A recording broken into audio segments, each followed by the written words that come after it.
vamos a tratar, vamos a entrar derechamente en terreno, digamos, en materia de estudio ya histórica. La semana pasada vimos nosotros temas ya como más relacionados con un poco con la visión, digamos, religiosa que tenían los judíos, eh, o qué es lo que decía la Biblia hebrea, las ideas también que se habían formado en torno al sábado, por qué era un día sagrado, o por qué se crean también estas percepciones sagradas respecto a este día, hipótesis sobre su origen, etcétera. Y ahora lo que vamos a tratar de lleno va a ser primero el contexto histórico de cómo surge el cristianismo, porque no podemos sacar el cristianismo desde su raíz judía, sobre todo para el siglo primero. Lo otro es que vamos a ver qué condiciones tenía el judaísmo antes que surge el cristianismo y cómo paulatinamente se va dando este rechazo a los judíos y por ende también a todo lo relacionado con las festividades judías. Esto no es solamente un rechazo, no es un rechazo a tanto a la nacionalidad en algunos casos, pero también a todo lo que simbolice los judíos en general. Por lo tanto, como yo les decía, vamos a ver cómo surge el antijudaísmo y después qué pasa con el cristianismo en sí. Hay un libro que si ustedes quieren se los puedo compartir, que se llama Historia del tiempo judío, Historia del pueblo judío en los tiempos de Jesús, de Neil Shurer. Es un libro que es amplio, por eso no dije, no lo voy a compartir porque igual tiene más de 700 páginas. Sin embargo, da todo un contexto del judaísmo creo que hasta el año 70 más o menos, ya cuando, digamos, cae Jerusalén, los judíos son dispersados y y son expulsados también de Palestina. Que ese si quieren me lo pueden dejar en el chat, yo se los puedo compartir por Drive para que lo puedan tener y también hay otros materiales. En el correo también les dejé algunos libros y títulos para estudiar el cristianismo, sobre todo por qué son importantes esos títulos, porque estudian el cristianismo desde su matriz también judía. O sea, no es como que los cristianos aparecieron por ahí porque surge un joven judío hablando, no, o sea, esto estamos hablando porque tiene su aspecto social, aspecto histórico, también su aspecto ideológico, aspecto religioso. Bien, entrando entonces ahora en materia de cosa de lleno, cualquier pregunta o consulta la pueden dejar al chat y la vamos a estar respondiendo y comentando. O prenden su micrófono, no sientan temor de hacerlo. Bien, lo primero a considerar respecto al antijudaísmo, al cristianismo, en estos procesos, sobre todo en el siglo primero después de Cristo, es que el judaísmo va a ser un sistema religioso que va a contar con un apoyo jurídico de parte de los romanos, entendiendo de que Palestina, en este momento Judea, está bajo el dominio romano. Cuando hace Jesús, Jesús cuando empieza su mensaje, Judea, como decía, es administrada por el Imperio Romano, es administrada por un gobernador, por eso vemos personajes como Pilato, vemos soldados romanos, porque así era el contexto en ese momento. Si bien se les permitió a los judíos y parte de los reinos que estaban en esa parte mantener sus gobiernos locales, por eso existe también Herodes, pues hablamos de Herodes Tetrarca, Herodes Filipo, a ellos se les permitió tener su condición política, pero tenían que responder a un gobernador romano. Que en los evangelios sinópticos vemos que Pilato ejerce ese poder. Y Herodes dice, no, mejor mándenselo a Pilato, porque saben que ellos no tenían autoridad. En estricto rigor, la autoridad la tenía el gobernador. Y asimismo, ese control que los romanos le otorgaron en Judea, el tema de los impuestos, el dominio del poder, el ejercicio también de ciertas regalías jurídicas, les permitieron a los judíos mantener sus tradiciones religiosas.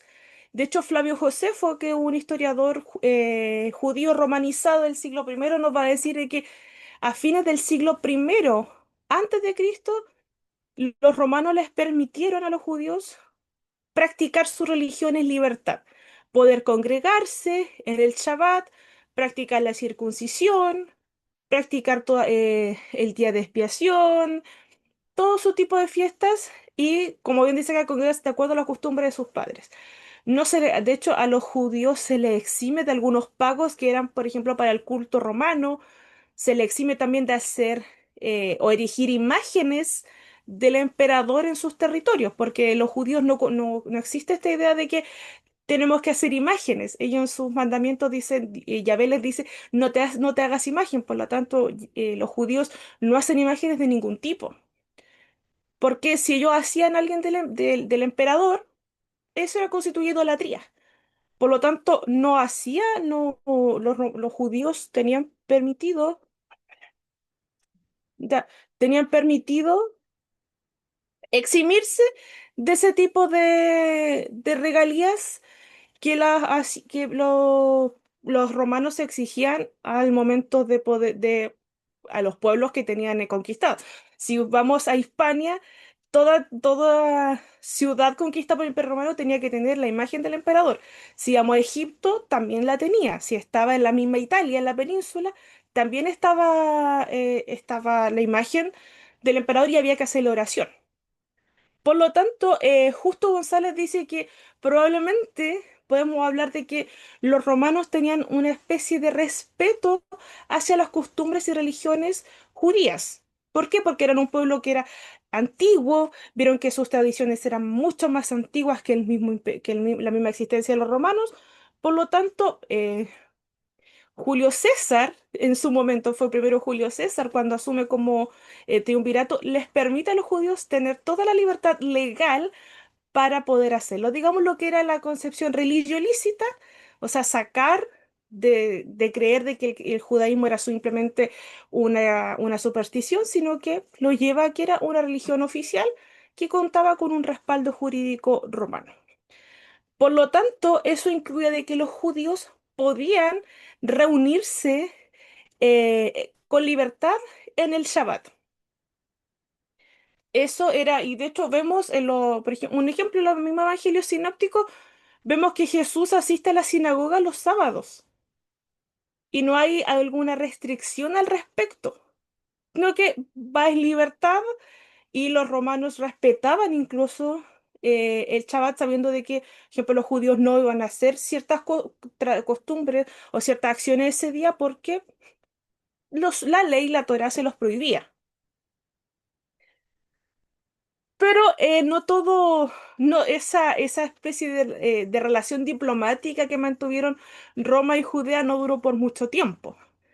La verdad es que los judíos siempre van a aspirar y van a esperar esta idea de que ellos van a liberarse del yugo romano, ellos van a recuperar su independencia. De hecho, en los tiempos, si no me primero, en las primeras décadas del siglo primero después de Cristo apareció un Mesías proclamando que tenían que rebelarse contra los romanos, que tenemos que recuperar nuestra libertad, como lo habían hecho en los tiempos de Moisés, alegando por lo menos a lo que eran las memorias antiguas, y esa revuelta acabó siendo aplastada de manera sangrienta, y en el tiempo que nosotros llamamos el periodo intertestamentario, hubieron muchísimas revueltas con esta idea de expulsar al invasor. Primero fueron con Antíoco, después estuvieron con los Seleucidas y después precisamente con los romanos.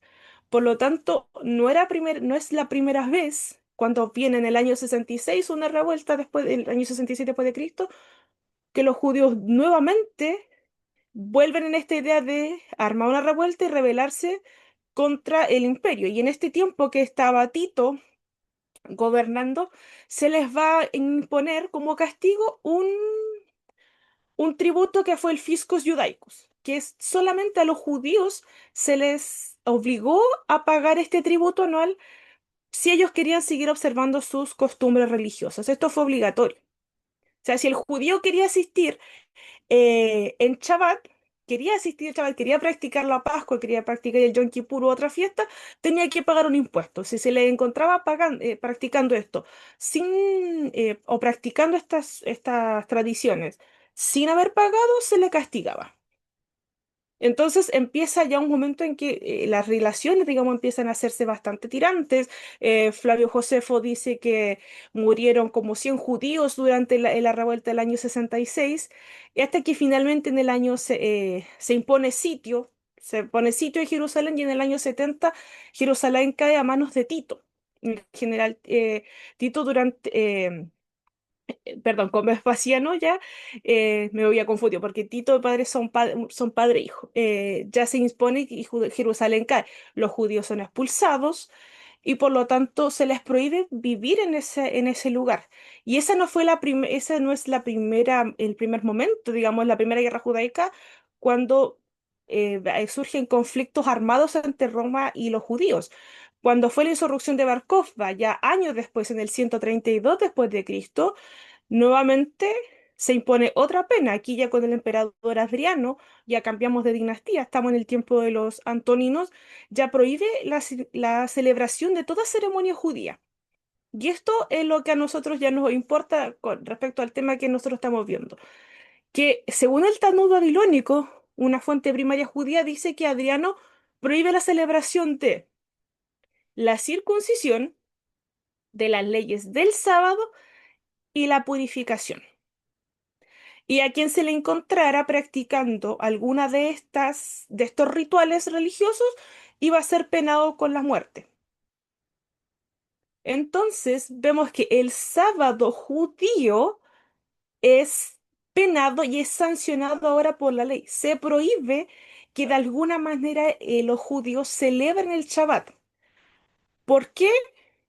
Porque incluso en Shabbat se armaban revueltas. Se reunían todos en la sinagoga y acababa una pelea armada, acababan soldados romanos muertos, acababan judíos muertos. Entonces los romanos dicen, no tenemos que dar lugar a que estas personas vuelvan a levantarse contra Roma. Si algo que Roma va a tener o va a buscar caracterizarse durante todo su periodo, ya en el periodo del imperio, es el control y el mantenimiento del dominio de Roma. Y con los judíos estuvo esto hasta, como les decía, el 132 con Bar Kokhba, que fue otro personaje judío que se armó como el hijo de la estrella, como el Mesías, y acabó también siendo aplastado y muerto, según dice que intentó escapar y al final a Bar Kokhba lo mataron. Por lo tanto, aquí ya surge una distinción. Paralelo a esto, está empezando a crearse o está empezando a surgir un movimiento parecido, pero no es igual a los judíos. Y de hecho, Suetonio en la vida de los dos, un historiador romano, en la vida de los dos Césares, dice que escucha que se amotinan en Roma en torno a Crestus, lo dice en latín. Y él está diciendo como que no entiendo como quiénes son. Hablan de Cristus, pero no está esa concepción de que de que este grupo religioso es diferente a los judíos.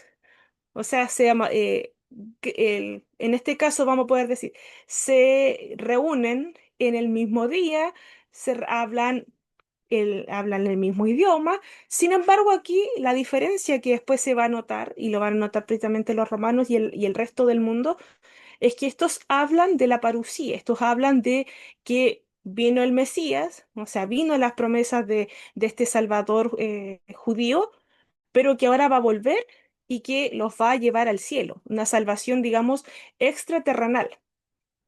Eso va a ser una de las diferencias que se van a marcar entre el cristianismo y el judaísmo. Y por otro lado, los mismos cristianos también van a buscar marcar y establecer diferencias respecto a los judíos. Porque si bien hay grupos que van a reconocer su raíz judía, hay otros cristianos y sobre todo escritores cristianos que van a optar por desconocer y separarse de su raíz judía. ¿Por qué motivo? Por lo menos lo más aceptable o lo que se postula es que como los judíos caen en desgracia y todas sus tradiciones ahora son sancionadas por ley, los cristianos durante el siglo segundo van a tomar la decisión de separarse y ser conocidos como un grupo aparte.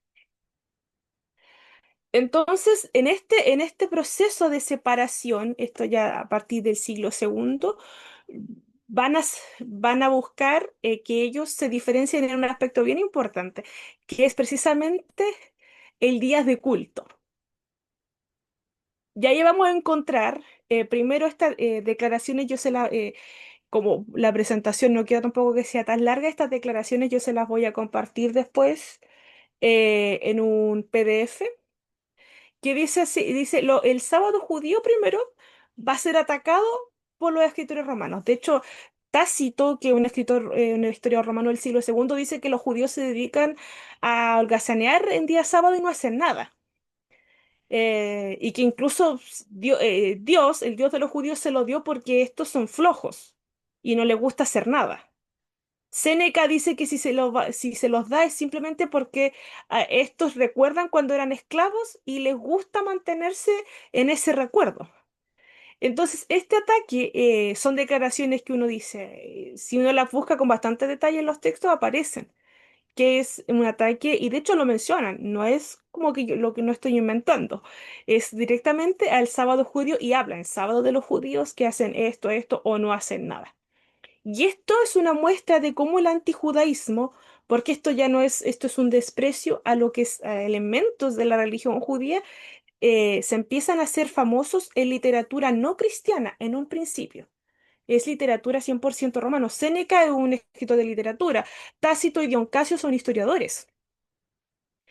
Sin embargo, esto también se replica en la literatura o en los escritos cristianos que surgen a partir del siglo segundo, en el que comunidades cristianas van a llamar a erradicar todo tipo de lazos con el judaísmo. ¿Y dónde se van a centrar en atacar? Primero, las tradiciones y cultos como el sábado, la circuncisión, y lo otro es que se va a instalar esta necesidad de reemplazar este día. ¿Qué quiere decir eso?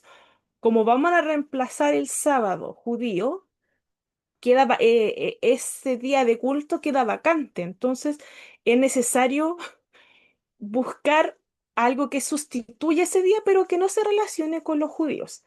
¿Y cómo lo vemos eso? Primero, acá tengo dos escritos que son dos escritos de escritores cristianos del siglo segundo. Bueno, Marción de Sinope era un cristiano que después acabó siendo excomulgado y muerto por herejía. Y la epístola de Diogneto es un escrito que es anónimo, es bastante breve. Sin embargo, en estos dos escritos hablan de cómo los cristianos están despreciando y llamando a rechazar todo tipo de vínculo con los judíos. Estamos hablando de judíos practicantes de la religión judía, porque también hubieron judíos que eran cristianos. Sí, y ellos, y sobre todo esto, los judíos cristianos van a ser los más perjudicados en este proceso. ¿Por qué motivo? Pues ellos van a tener que desvincularse de toda esa raíz, digamos, histórica, esa memoria ancestral que tiene el judaísmo para, digamos, derechamente identificarse como cristianos. Y en la epístola de Diogneto, precisamente este es uno en el párrafo cuarto, le dice que el sábado y el orgullo de su circuncisión son indignas e indigna de consideración alguna. Esto no es invento mío, esto es el autor anónimo, porque no sabemos quién escribió esta epístola, esta carta de Diogneto, que se escribe a principios del siglo segundo. Entonces, noten lo que se utiliza acá, lo que quiere decir. O sea, aquí está diciendo que que el sábado judío y la circuncisión son cosas indignas. O sea, no son dignas no son algo que tiene que estimarse o que son ridículas y no deberían ser consideradas. Esto es un escrito cristiano. Por otro lado, tenemos a Marción de Sinope, que dice que cuando ellos ayunan los sábados, o si los cristianos ayunaran en sábado, están siendo partícipes de una ordenanza que Dios le dio a los judíos y no a los cristianos. Aquí lo dice el mismo texto, dice, si ayunáramos ese día, no haríamos parte del sábado que fue ordenado por Dios a los judíos. ¿Qué pasa con una curiosidad? Con Marción no tenemos sus escritos porque fueron quemados.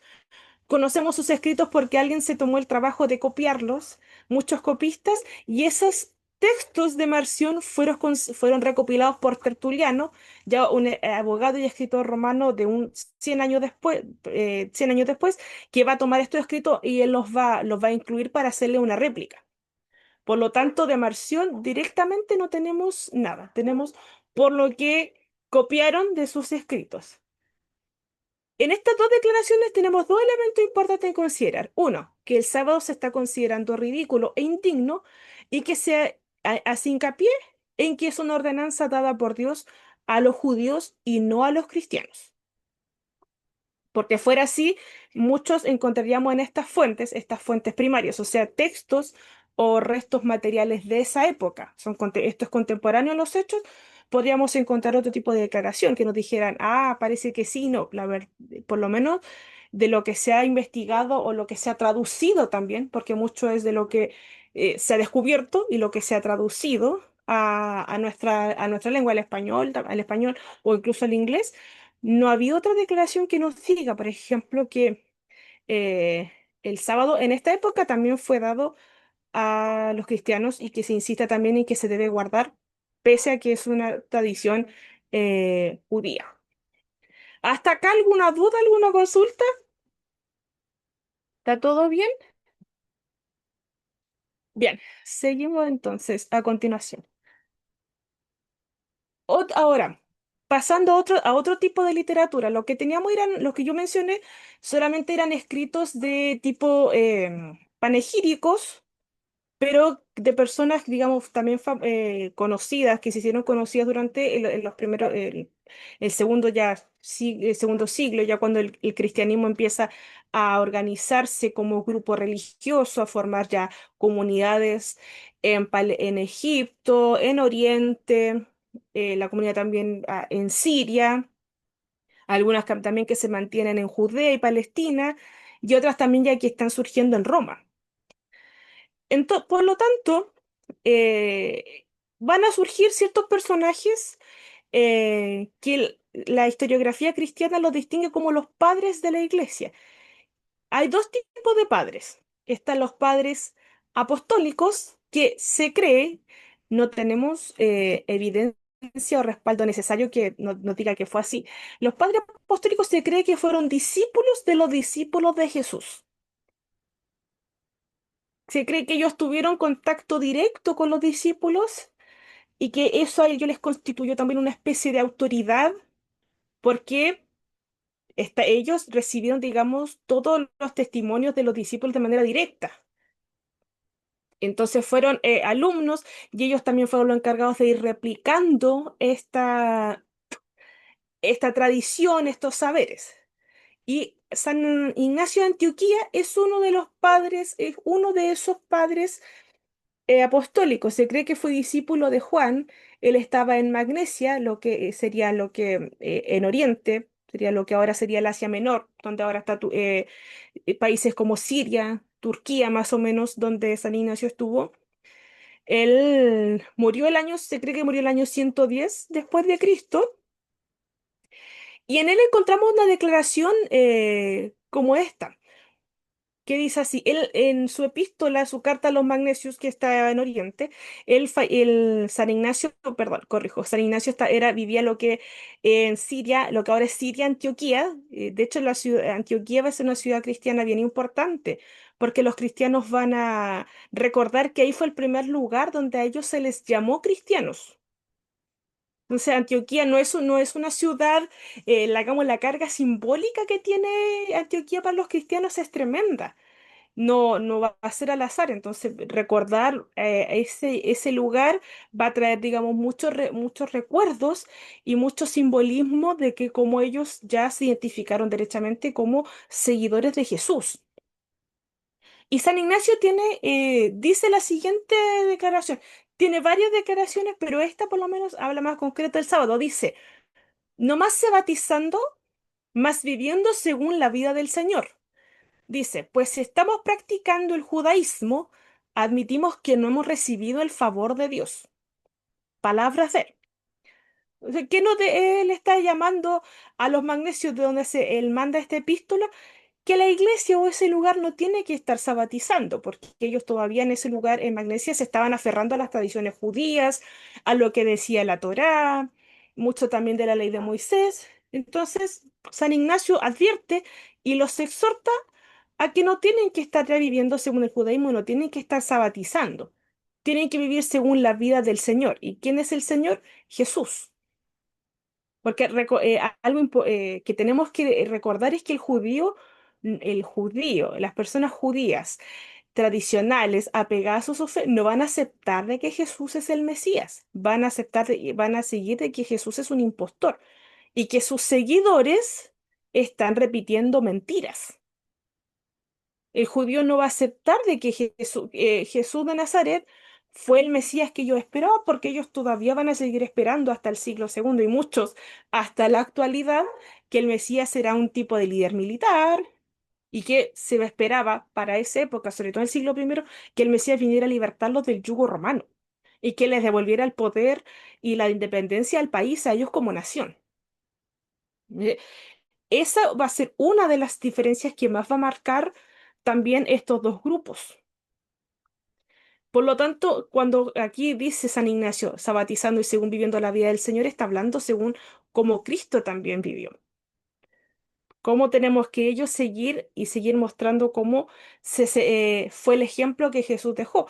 Y ojo, fíjense en esta declaración que dice, pues si admitimos que están practicando el judaísmo, o sea, ellos no han recibido el favor de Dios. Es decir, para recibir el favor de Dios como cristiano, no tenemos que estar practicando ningún el judaísmo. ¿Y eso qué incluye?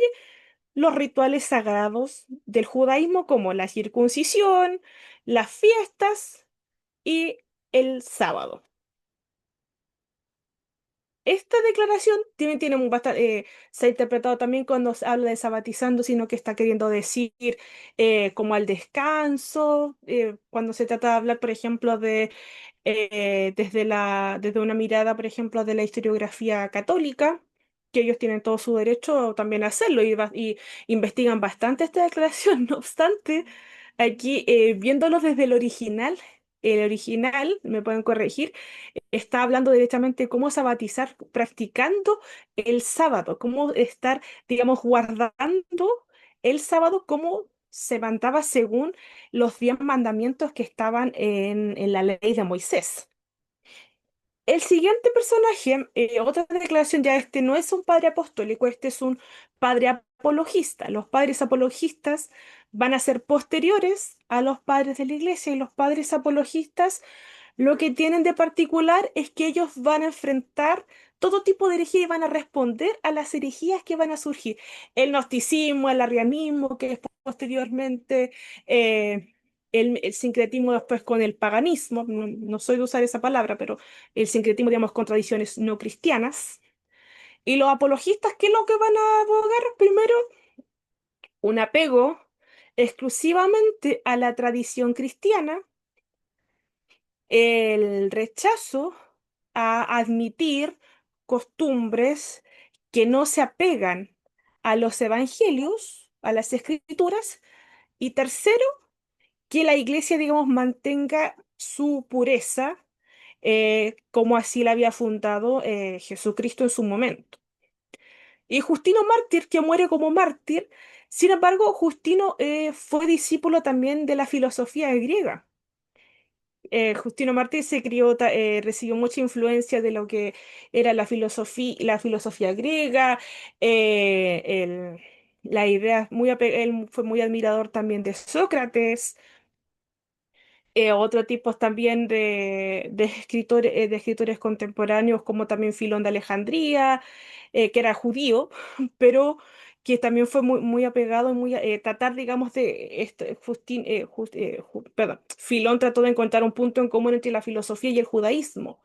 Entonces trató de hacerlo y Justino Martín recibe todo ese tipo de influencias. eh, entonces él inconscientemente va a empezar también a incorporar conceptos que vienen extra cristianos para incluirlos también en sus apologías. En su diálogo, esta es de la Apología uno y de hecho en su diálogo con Trifón, que es otra fuente, otro escrito también que no ha llegado a nosotros de Justino, empieza a hacer unas comparaciones de Jesús con dioses griegos. Y es porque, claro, él, por más que, digamos, él critica esa forma, el paganismo, él critica todo lo que viene de afuera de la iglesia, él también lo está trayendo inconscientemente a sus análisis, de buscar cómo hacemos encajar, por ejemplo, la filosofía con la Biblia o con los evangelios. Y Justino en esto va a dedicar uno en especial que es un ataque derechamente al judaísmo. De decir de que por qué los cristianos, por ejemplo, siguen en esta idea de adorar o replicar tradiciones que no son cristianas. Y en uno, por ejemplo, tenemos una que dice acá que el sábado y todas las fiestas, digamos, que le fueron ordenadas a los judíos, fueron dadas porque este pueblo era inicuo, era duro de corazón y porque ellos se olvidaban constantemente de Dios. El sábado, en la mentalidad de Justino, o lo que está queriendo expresar, es que el sábado es una sanción de castigo. El sábado no es una bendición, es un castigo, es una punición que se les dio a este pueblo porque eran duros de corazón y porque cometieron muchísimas iniquidades contra el Señor en el pasado. Y en otras declaraciones, Justino, en un escrito, él inventa un interlocutor que se llama Trifón, y Trifón es judío. Y él inventa como una especie de diálogo con él y le dice, pero Trifón, mira que Adán no guardó el sábado. Abraham tampoco guardó el sábado. Entonces, ¿qué necesidad hay de que ustedes continúen con esta tradición? Porque Justino dice eso, él ve que no se dice, digamos, no se dice en la Biblia explícitamente que Adán guardó ese día, entonces él llama y pone estos ejemplos de decir, no, o sea, ustedes lo tienen porque como ustedes fueron desobedientes con Dios, el Señor les dio el castigo como el sábado y todo el resto de sus fiestas y de sus rituales. ¿Qué les parece? Esas son, digamos, declaraciones porque hay más de una. Yo también, si quieren, se las puedo compartir para que las tengan con su referencia y todo, para que después lo puedan leer de manera para que entiendan, digamos, cómo surge esta mentalidad de que al cristiano lo pueden confundir como judío si lo ven practicando estas fiestas. A eso está queriendo decir. Entonces pensemos, retomando lo que habíamos visto, el judío cae en desgracia, el judío ahora ya lo echaron de su tierra. Tiene un estigma, carga con un estigma social bastante fuerte y el cristiano que está empezando a surgir, empezando a predicar el evangelio, empezando a crecer, eh, no va a querer ser confundido a la vista de los romanos con los judíos. Porque en la mentalidad romana va a decir, pero si ustedes adoran el mismo día, ¿por qué son distintos? O sea, ¿cómo me va a decir que tú eres diferente si adoras en sábado? O sea, que un cristiano que va a decir, no, acá tenemos que hacer una diferencia.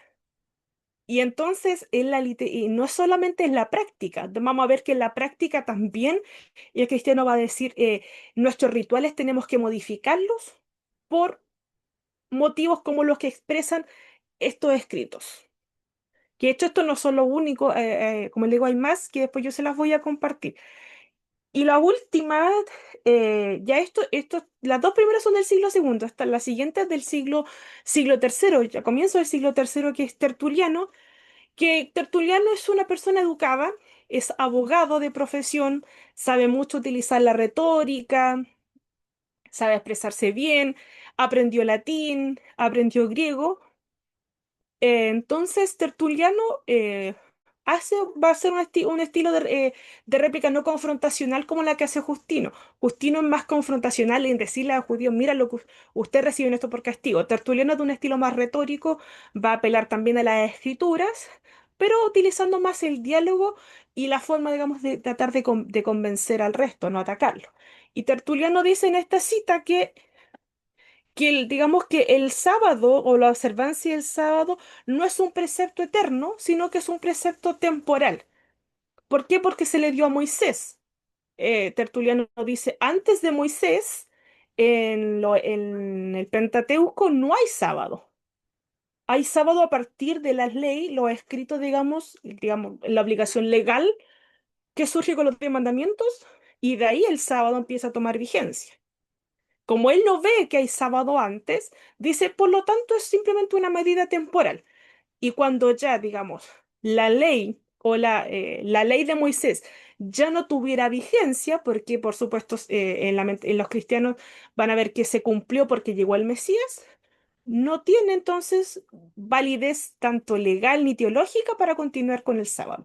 Y de hecho aquí al final dice que una, sino temporal que algún día cesaría. Es decir, el sábado no iba a ser por la eternidad, el sábado iba a acabar en su momento. Ahora, ¿qué les parece ahora? Es distinto a lo que dice Justino, pero ¿qué opinan ustedes? Es un argumento que decir, un cristiano de ese tiempo diría, pues tiene razón. Da para pensar de que quizás no tenemos la obligación de seguir con esta costumbre del sábado porque primero ya no somos judíos, somos cristianos y nosotros ya vimos que las palabras, las profecías se cumplieron. Porque todo esto se cumple, sobre todo el Antiguo Testamento se va a cumplir en la persona de Jesús. Entonces, personas como Tertuliano dicen, ¿qué necesidad hay entonces de continuar con el sábado? Si ya tuvimos a Jesús. ¿Algún comentario? ¿Algo que quieran compartir de lo que hemos hablado? ¿Alguna consulta? ¿Duda que tengan al respecto? No hay dudas, pero... Ay, no te alcanzo a escuchar y sí. Ya. ¿Ahora se escucha? Sí, ahora sí. Ahora te escucho bien. Ya, ninguna duda, pero hasta ahora, o sea, súper bien todo, gracias Ah, por ya, todas las gracias. Qué bueno. aclaraciones. Ya, gracias. Qué bueno que está quedando claro. Tía Gladys, ¿está todo claro también? ¿Alguna duda que tenga? Que no Todo quiero saber que estoy clarito, confundiendo. ninguna duda. Ya, Gracias. ya, gracias. Entonces seguimos después para poder no extendernos más. Tenemos entonces estas declaraciones de, primero, de padres apostólicos y los padres apologistas. Sin embargo, este debate sobre el sábado no va a quedar solamente en que está en un grupo de teólogos o un grupo de teólogos filósofos cristianos debatiendo en esto. Y ojo que no es que como que toda la literatura cristiana se va a enfocar en rebatir al judaísmo. Tenemos parte de la literatura del paleocristianismo, o sea, del cristianismo primitivo, que va a tomar, digamos, únicamente responder al judaísmo, como el escrito de Justino, como le decía, el diálogo con Trifón, y que Tertuliano escribe una adversus judaicos, o sea, respuesta a los judíos, y algunas declaraciones que vamos a encontrar en otros escritos. Pero digamos, para esta época la literatura cristiana es amplia porque por otro lado tienen que responder a movimientos herejes como los gnósticos, después que surgen los arrianos, que están surgiendo otros que niegan la divinidad de Jesús. Hay un montón de cosas. Pero por lo que ha llegado a nosotros, sí tenemos evidencia de que el sábado sí fue un motivo para que los cristianos tuvieron que sentarse a discutir y a debatir. Y uno de esos es precisamente la fecha de la Pascua.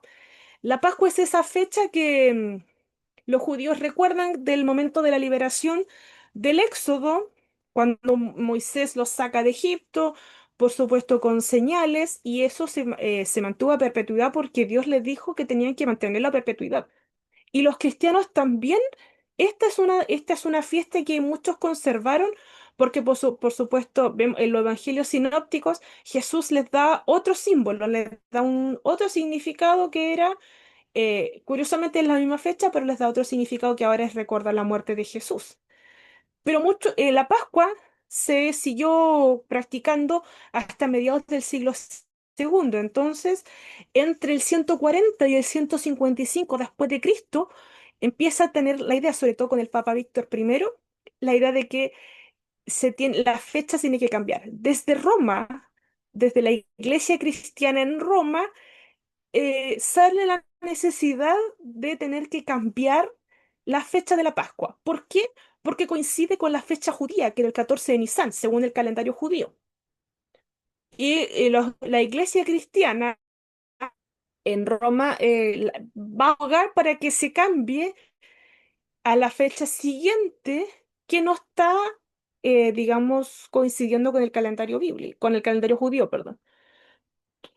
Las iglesias en Oriente sobre todo en Grecia, en el Asia Menor, en Palestina, van a decir que no, que ellos se están apegando e insisten en que se apegan a la fecha que según tenía el calendario judío. Entonces, al final ocurre todo una pelea, digamos, escrita, diferencias de cartas. El Papa finalmente dice que va a excomulgar al resto de la iglesia si no se señala la fecha, y el resto de la iglesia dice, bueno, pero nosotros seguimos la tradición judía. Estoy haciendo un resumen porque yo después les voy a compartir un texto que yo encontré que relata, digamos, ya más detalle este hecho. La iglesia romana va a proponer que la fecha de la Pascua se cambie al siguiente domingo. Ojo esto, al domingo siguiente de la fecha original. Y lo dicen así, Eusebio de Cesarea dice que esto es, no, es textual, de acercarnos al primer domingo. ¿Por qué? Porque como el sábado ya no se está guardando, el sábado ya no es importante para los cristianos en la mentalidad cristiana, el sábado ya no tiene validez por los motivos que yo les estuve mostrando a continuación. Entonces, ese día está vacante. El día en que tenemos que adorar, el día para celebrar los rituales, quedó vacante y tenemos que reemplazarlo. ¿Y qué surge? El domingo. Surge el primer día como, y esto fue para la Pascua, después va a surgir para otras cosas. ¿Por qué no utilizamos en vez de que la Pascua esté en un día que curiosamente está primero con la Pascua que es judía, segundo con el calendario judío y tercero con el sábado judío? Entonces hay tres motivos para acercarnos a un día que los judíos no toman en cuenta, porque para los judíos el sábado después, el día después del sábado, no tiene nombre, es el primer día de la semana. ¿No? Que el calendario judío es el primer día de la semana partida desde el domingo hasta el sábado. Nuestra semana parte desde lunes, porque lo contamos desde la semana laboral. El judío no lo veía así, y los días terminaban de puesta de sol a puesta de sol. Por lo tanto, y en síntesis, encontramos un acercamiento explícito e intencional al domingo como un día de adoración, un día que puede servir para reemplazar una fecha judía. Y acá tenemos esta declaración, esta es de Eusebio de Cesarea, el padre de la historiografía cristiana, o sea, el padre de quien, o el padre entre comillas, o quien inicia la intención de registrar todos los acontecimientos que estén relacionados con el, que estén relacionados con la historia de la iglesia. Todos los hechos de la historia de la iglesia en primer momento fueron registrados por Eusebio en el siglo cuarto ya, pero él después fue recopilando de lo que él ya había escrito, de lo que a él le fueron diciendo, él fue armando toda una obra que se llama Historia Eclesiástica. Y en el tomo quinto de esta obra, Eusebio dice que la iglesia toma esta determinación, que no se celebren los misterios de la resurrección de Jesús. O sea, la Pascua ahora está relacionada con recordar que Jesús resucitó de los muertos. Ya no es que liberaron al pueblo de Egipto. Y que ese día no sea otro día que en domingo. Y que solamente en ese día se guarden los ayunos pascuales. Esa fue la determinación que tomó la iglesia. ¿Qué está diciendo? El domingo es un día que nosotros tenemos que, uno, y ojo a este argumento, porque lo vamos a ver después en clase siguiente, que la resurrección de Jesús sea recordada en día domingo. Ahora, ¿cuál es el motivo de hacerlo? Por la fiesta de la Pascua. Y eso es cierto porque en otros escritos también cristianos, como es la epístola de Bernabé, esto también es una epístola apócrifa de Bernabé, que era uno de los, era un discípulo que participaba con el apóstol Pablo. El Bernabé dice que los sábados ya no son agradables a Dios, bajo ninguna circunstancia. Entonces, ¿qué día es agradable al Señor? El octavo día. El sábado es el séptimo, por lo tanto, el día que sigue al sábado es el octavo. Y el octavo es el domingo. ¿Qué es el domingo? ¿Qué tiene ahora de importante? Porque el domingo vamos a recordar ahora la Pascua, que es la resurrección de Jesús. Y esto lo dicen los escritos de esta época, como decía Eusebio, Bernabé, que también va a insistir muchísimo en hablar del octavo día, o sea, el día que es el opuesto al séptimo día judío. Y en conclusión, la fiesta de la Pascua queda establecida para ese día y así lo vemos hasta el día de hoy, porque si ustedes viendo cuando se celebra la Pascua, no se celebra la fecha que coincide como según el calendario judío. Se celebra un fin de semana y se celebra en domingo. De manera, si bien Jesús resucita el primer día de la semana, pero acá se hace como ya algo institucional y marcado. O sea, la resurrección de Jesús es un motivo para que se adore, se lleven a cabo servicios religiosos en día domingo. Esto es lo que está, lo que digamos implica esta medida de cambiar la fecha de la Pascua. Por lo tanto, perdón, por lo tanto, si está esta idea de que ya no tenemos que, no se tenía que adorar en día sábado, va a estar también la intención de decir hoy. Entonces, en domingo también podemos celebrar otro día, podemos celebrar otros motivos religiosos. Y de hecho se van a buscar después más motivos para poder hacer del domingo un día, digamos, institucional de observancia religiosa dentro de la práctica cristiana. Entonces, pasamos ahora del discurso contra el sábado, ahora a algo derechamente concreto como es cambiar fechas religiosas para no coincidir con el judaísmo. Pero como no coinciden con el judaísmo, coinciden con otros días, que es el domingo, que en el calendario romano, por ejemplo, se recuerda a otra divinidad, y en los calendarios, por ejemplo, en Oriente, también el domingo se recuerdan a otro tipo de divinidades vinculadas al sol. Eso ya en materia de más adelante, me estoy adelantando, pero es como ver de que en los procesos, estos procesos históricos van a tener transformaciones no solamente en el hecho de, digamos, de cosas concretas, sino en la misma mentalidad religiosa o en el imaginario religioso de las personas. O sea, cómo los cristianos de esta época van a visualizar o van a ver los cultos y los rituales que ellos tienen que llevar a cabo. Y entonces, como el sábado ya no está válido, el sábado ellos no quieren vincularse al judaísmo, van a optar por días y buscar alternativas que los diferencien concretamente. Entonces, eso, volviendo al ejemplo que les colocaba, o sea, el romano mismo quizás se va a dar cuenta y va a mirar de que, pero mira, los cristianos guardan en domingo, están yendo, no sé, a llevar sus servicios a las iglesias o a reunirse en sus comunidades, a hacer coinonía en día domingo y no en día sábado. Y eso se va a institucionalizar, obviamente más adelante ya se va a hacer una práctica recurrente del cristianismo, pero ya en el siglo segundo surge como una opción al sábado judío. El sábado ya no, el sábado desaparece de la tradición del sistema de rituales cristiano y entra ya paulatinamente el domingo. Y ahora, yendo más adelante, ¿qué pasa después derechamente con el sábado más adelante?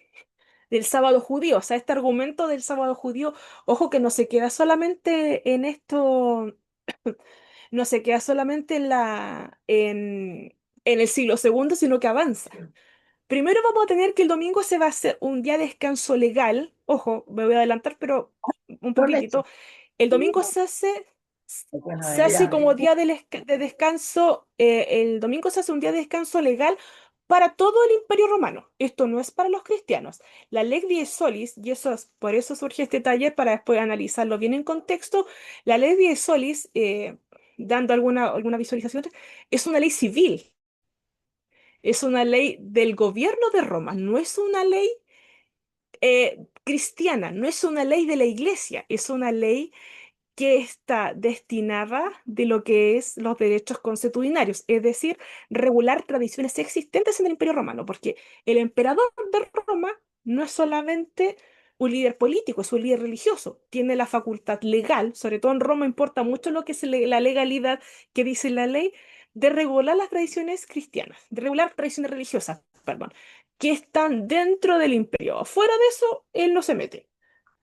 Pero si dentro del imperio hay distintos grupos religiosos y sistemas religiosos, él tiene que entrar a regular eso. Por lo tanto, la ley 10 solis sale como una forma en que el día domingo se legaliza como un día de descanso a la divinidad. Es decir, no está con ninguna etiqueta. Esto fue en el 321. Primero tenemos que el domingo se hace legal. Siguiente, después tenemos que en el concilio de la Odisea, esto fue ya, digamos, la iglesia cristiana ya institucionalizada, ya está haciendo parte, está trabajando, digamos, derechamente con los romanos, la iglesia ya está teniendo poder, está teniendo jerarquía, y en este concilio del 343 se hace una prohibición explícita, de hecho eso está en los cánones, o sea, esto quedó registrado por escrito en los cánones del Concilio de la Odisea, en que se prohíbe observar el sábado bajo amenaza de expulsión de la comunidad cristiana. Es decir, a quien se pille, a quien se encuentre, pille decimos coloquialmente, o a quien se encuentre entre los cristianos observando el sábado, va a ser excomulgado de de la comunidad, de la iglesia como tal, de la feligresía, porque el sábado, recordemos, de acá se erigió el argumento que habíamos visto antes, un argumento de hace 2 siglos. ¿Por qué? Porque no corresponde que los judíos judaicen y celebren el domingo, el sábado, perdón.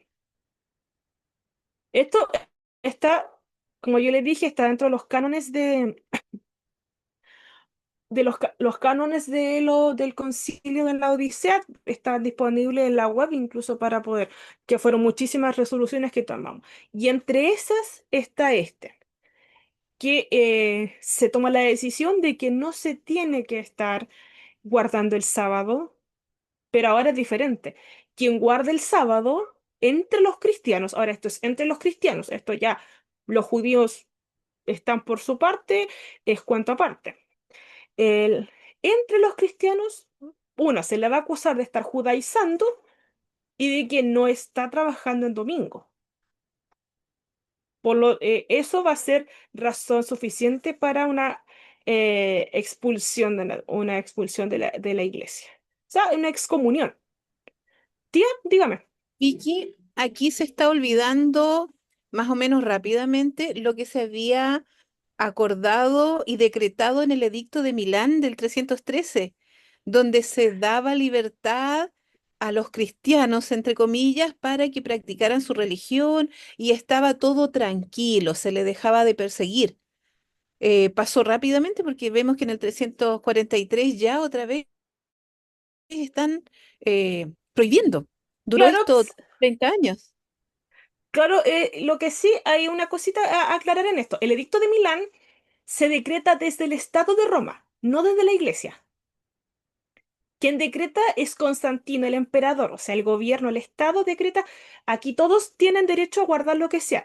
Sin embargo, la misma Iglesia, ojo y conscientes, porque ellos muchos de estos ya sabían lo que la ley garantizaba a todo el mundo religioso, porque esto no era solo para los cristianos, esto era para todo el mundo que estuviera dentro de los límites, o sea, de los límites de Roma y bajo la jurisdicción de Roma. Entonces, la iglesia aquí lo que está haciendo derechamente es, como bien decía usted, está penalizando a quienes practiquen otro día. Entonces, ¿dónde queda entonces el derecho a la libertad, digamos, de poder ellos mismos y toda persona romana participar de cualquier tradición o que ellos consideraran parte de su propia fe?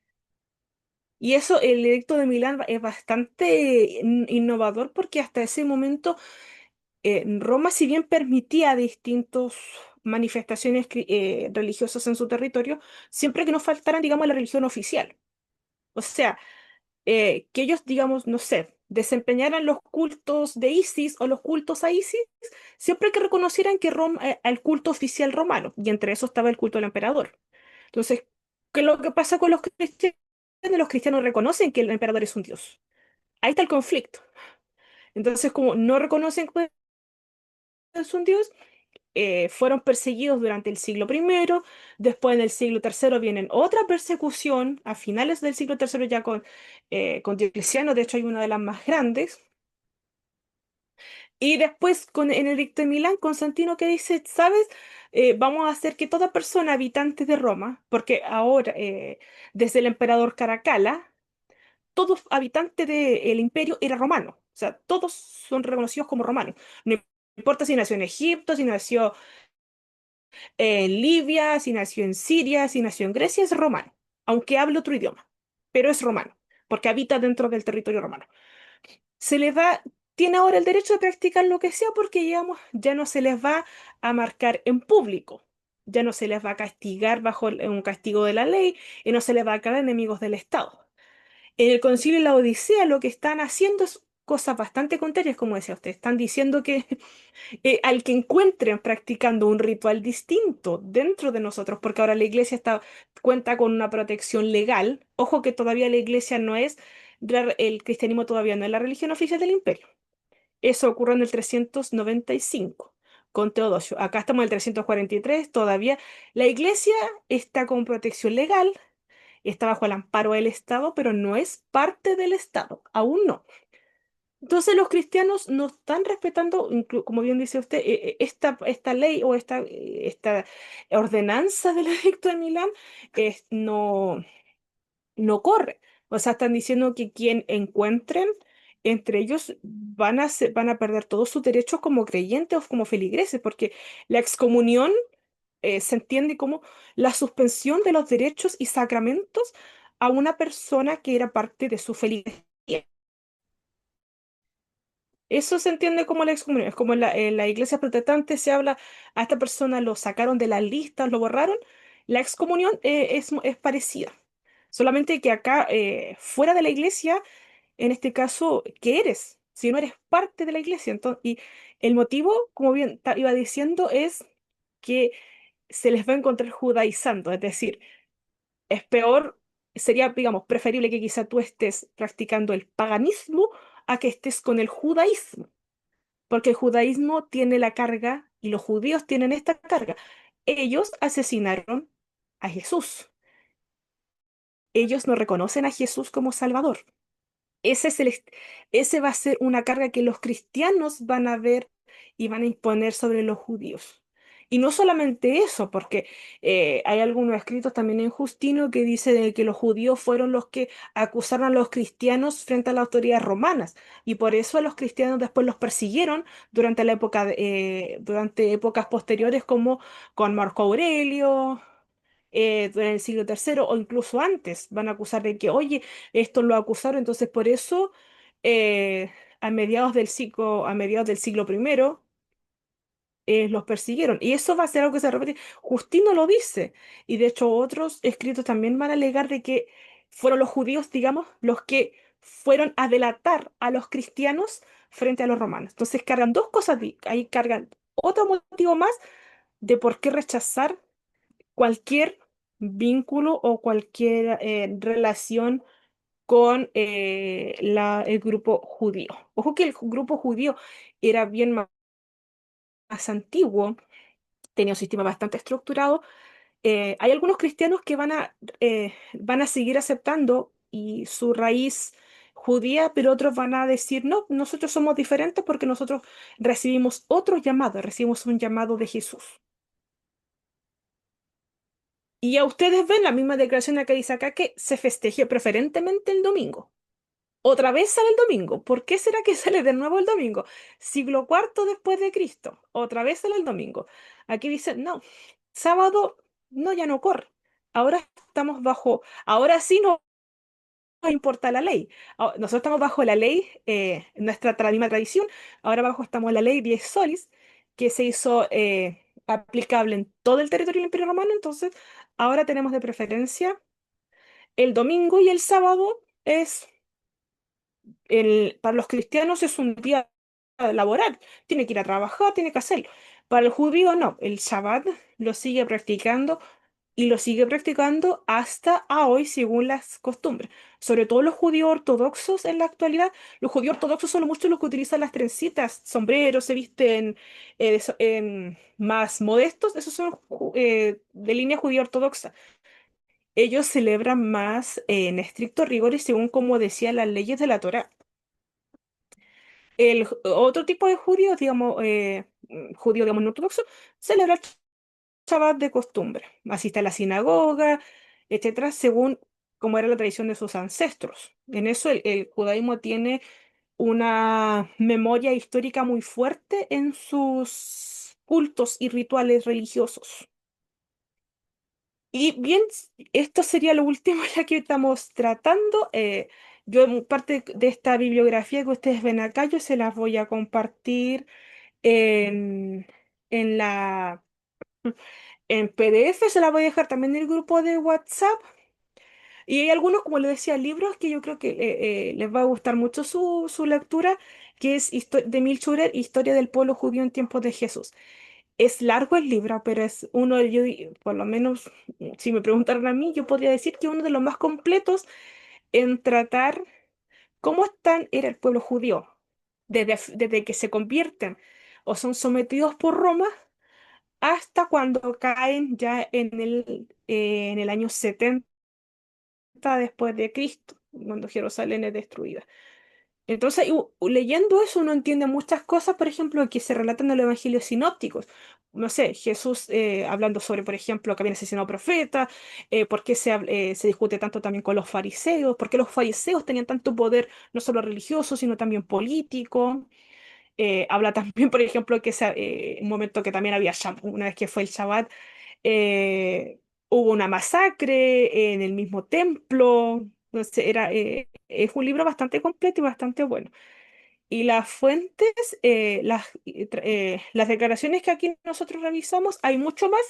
Y esas se las voy a compartir en un PDF y se los voy a mandar también por correo y también lo voy a dejar por ejemplo, declaraciones como estas para que lo tengan con la referencia, para que vean que no estoy inventando nada, que yo no me inventé con IA ni nada de esas de declaraciones, son 100% científicas, son parte de los escritos con los que trabajamos los profesores de historia antigua, o sea, la materia prima está en texto mientras más antiguo posible, ahí está toda nuestra materia prima.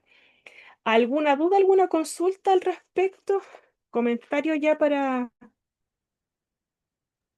cerrar esta sesión. Ninguna duda Quiero, yo por mi parte. Y todo Gracias, muy Isi. interesante, realmente es muy interesante el tema. Ay, gracias, Isi, muchas gracias. quiero agregar, complementar la información que has dado. ¿A qué punto llegó a considerarse la Pascua como en su concepto cristiano y cómo este concepto judío de la Pascua va a pasar al concepto cristiano de la Pascua en relación y en función del domingo? Tengo aquí una declaración textual de Eusebio de Cesarea en su obra llamada De la Solemnidad Pascual, en el volumen 7, en la sección 12, donde textualmente él va a ser, ya ocurrió el conflicto de Pascua, él sentenciará: los judíos observan la Pascua una vez al año. Y recuerden que el conflicto partió por la Pascua anual, el 14 de Nisan o el domingo siguiente. Pero nosotros, dice él, pero nosotros, los hijos del nuevo pacto, cada domingo, insiste él, cada domingo nos somos fortalecido por el mismo Cordero, cuerpo del Cordero Pascual del Redentor. O sea, ya en tiempos de Eusebio, lo que era un conflicto anual se volvió una costumbre semanal relacionando la Pascua al domingo anual y de ahí al domingo semanal. Y él justifica el domingo semanal de esta manera ya en su tiempo. Eso quería aportar simplemente. Ya, gracias. Bueno, esa declaración también me lo pasa, después la voy a también incluir en el PDF porque la verdad, bueno, esto yo lo investigué como parte de mi tesis de grado, entonces yo me puse la idea de que mientras más declaraciones yo encontrara o me salieran respecto a este tema, yo la tenía que agregar como evidencia. Entonces hay muchas más que encontramos y que ustedes van a poder tener para ver de que el conflicto con el sábado no es algo meramente de simplemente no me gusta, o simplemente lo cambio porque quiero un día, otro día. Es algo tanto religioso como ideológico. Digamos, el cristiano necesita cambiar de día para no ser judío, porque él ya no es judío, es cristiano. Y por lo menos cristiano tiene otro mensaje, tiene otro líder, tiene otro tipo también de escritos. Si bien no reconoce los escritos del Antiguo Testamento, porque ahí se cumple, están las profecías de Jesús, pero no todo de eso. Y en eso incluye las fiestas que el mismo Tertuliano dice ya no están válidas. Tiene algo, una carga también simbólica que va a llevar después, por ejemplo, a que los cristianos acepten, no acepten y sin mucho reclamo un nuevo día. Y vamos a ver en aulas siguientes, sobre todo cuando tengamos que ver el mitraísmo, que el domingo va a entrar, va a ir permeando en la mentalidad cristiana de manera progresiva, pero además, digamos, muy bien hecho. Esta permeación es bastante, está trabajada. ¿Por qué? Porque se trabaja desde uno, que ya son un nuevo culto, pero como el cristianismo es amplio, es diverso y es abierto, diferente al judaísmo, empiezan a surgir muchas personas. Entonces, todas estas personas tienen una carga cultural diferente. Son de naciones distintas, costumbres diferentes. Esa es la diferencia aparte con el judaísmo. El judaísmo se va a cerrar entre ellos y no va a dar pie, por ejemplo, a que otros puedan entrar a, a su comunidad. Así que eso sería por ahora. Esta misma presentación también se las voy a subir para que la tengan. Lo que sí les voy a pedir, porque yo esta información aún no la tengo respaldada porque doctor, que la que manejen entonces ¿cómo se llama? Tengo que meterla a una plataforma para que me guarde la información por derecho de autor. ¿Ya? Entonces, esto, no sé si se escucha, porque se me fue el internet. ¿Se me Sí, escucha o se se fue el escucha, sí internet? se está escuchando. Flaqueó un Sí, poquito, hubo pero un ya se minuto restauró. que, Sí, se, en se que se escucha ya. pegó un Eso poco, pero ahora sería, está bien.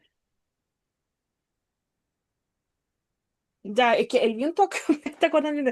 Así que la presentación, digamos, que queda en este momento para ustedes hasta que yo diga ya sí, ahora sí se puede compartir. Aparte, el valor del curso incluía que toda esta información quedara exclusivamente para ustedes con esa información para estudio personal.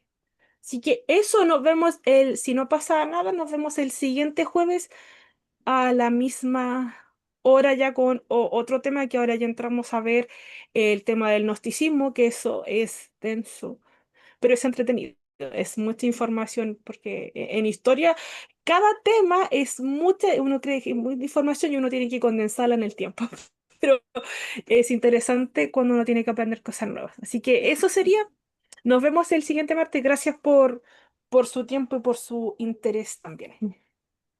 Bien. Muy interesante el tema, muchas gracias. Interesante, Muchas gracias. gracias a usted. Que esté bien. Nos vemos. Saludos Nos a Ya. vemos. todos. Muchas Chao, Nos gracias. Chao, estamos chao. chao. viendo. Chao, Cualquier, Nos gracias por la vemos. clase. Saludos. Que estén bien. cualquier pregunta la pueden Ya, añadir ahí al chao. chat. ¿Ah? Chao, chao. Saludos. Sí, y uno lo va a responder con gusto. Chao, chao.